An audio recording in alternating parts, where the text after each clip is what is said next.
going to complete the Asset Care application. Asset Care is the life insurance-based One America policy that's available to individuals between the ages of 40 and 80. Now we are going to start with the application that is titled Application for Life Insurance in the top left corner of the page. We are going to begin with Section A with some personal information about the first insured. This information includes the name, the age, the birth date, as well as the address of the primary insured. Section B is for the second insured if a spouse is applying for coverage. In Section C, we're going to list specifics about the policy that we are applying for. The specifics include the type of Asset Care policy, either Asset Care 1, which is a single premium policy being funded with non-qualified funds, Asset Care 2, which is a 20-pay policy utilizing a non-qualified annuity. Asset Care 3 is when we fund the plan with a qualified fund such as an IRA, 401k, or a 403b. And Asset Care 4 is in the annual pay policy. Section D is the owner information. If the owner is the insured, this section does not need to be completed. But if the owner is an entity such as a business, this information does need to be included on the application. And finally, the last section of the first page is the beneficiary information. If additional area is needed, please attach another piece of paper with beneficiary information and sign and date the bottom of that page. The next page starts off with Section F, and this asks for information regarding existing long-term care insurance that may be in place. If your client currently does not have a policy, there's no need to complete this information. The next page is the medical information. Section G. At the top of the page, you will need to list the insured's heights and weights, despite if they don't want to list them, and the date they were last weighed. A month will do. We don't need specifics. In the section below, the medical questions are asked. In question 1, it says within the last 10 years. And I need to point out that it does say 10 years. If issues have occurred beyond the past 10 years, please do not include them in the application, as it could have an adverse effect on the underwriting process. On question 2, the questions listed in this area are for the last 5 years. Again, if something happened 17 years ago, it doesn't belong in this area. I'm going to run down and skip to Section 8, which lists the primary care physician's information.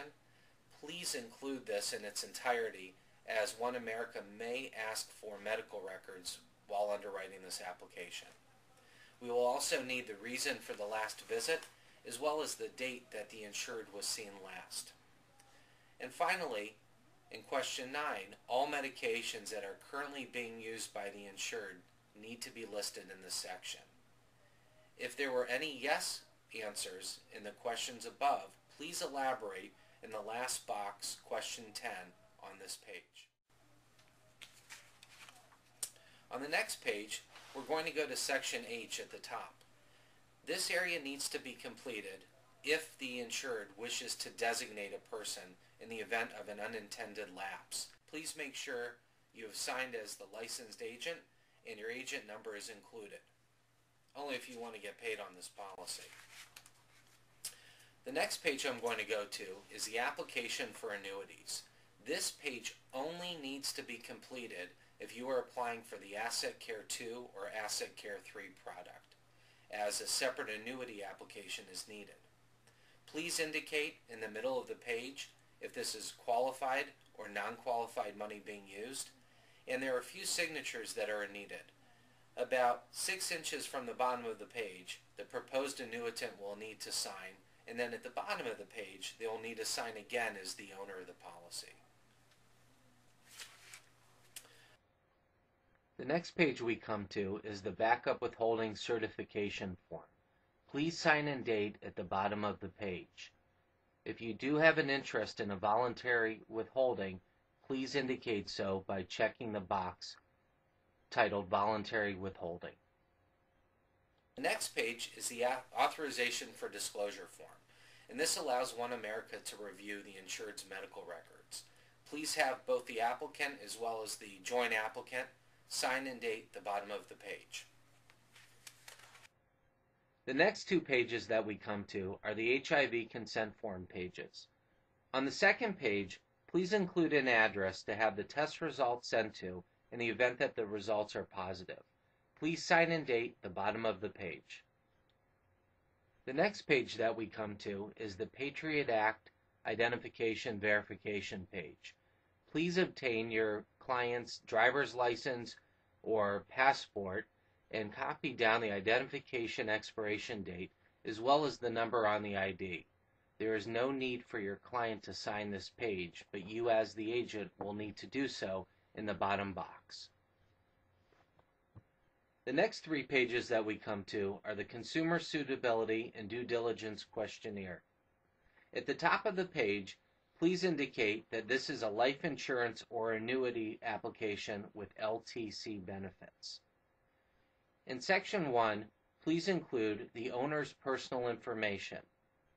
In Section 2, under Household Financial Information, please indicate the annual income, net worth, liquid net worth, tax rate, and annual expenses of the applicants. In the last section on the page, Section 3, please indicate the source of funds being used for the purchase of this policy. On the next page, in Section 4, please indicate if any surrender charges, withdrawal fees, or penalties are due with the purchase of this policy.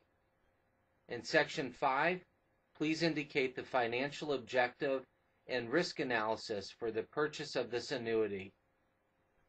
In Section 6, you will need to indicate the reason that this policy was recommended for this client.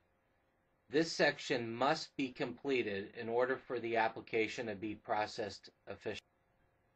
In Section 7, please list the available funds your client has for the purchase of this annuity product. And in Section 8, your client will need to sign and date, and you as the agent will need to sign and date the last section. The last page that I want to turn to is the 1035 exchange form page, or the request of funds transfer form. This page needs to be completed if an IRA, a 401k, a 403b, stocks, mutual funds, or CDs are being used to fund this policy. If you are going to fund this policy with cash,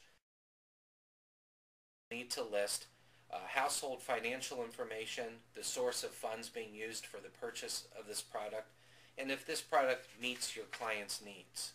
Only needs to be completed if the insured has an existing long-term care policy in place.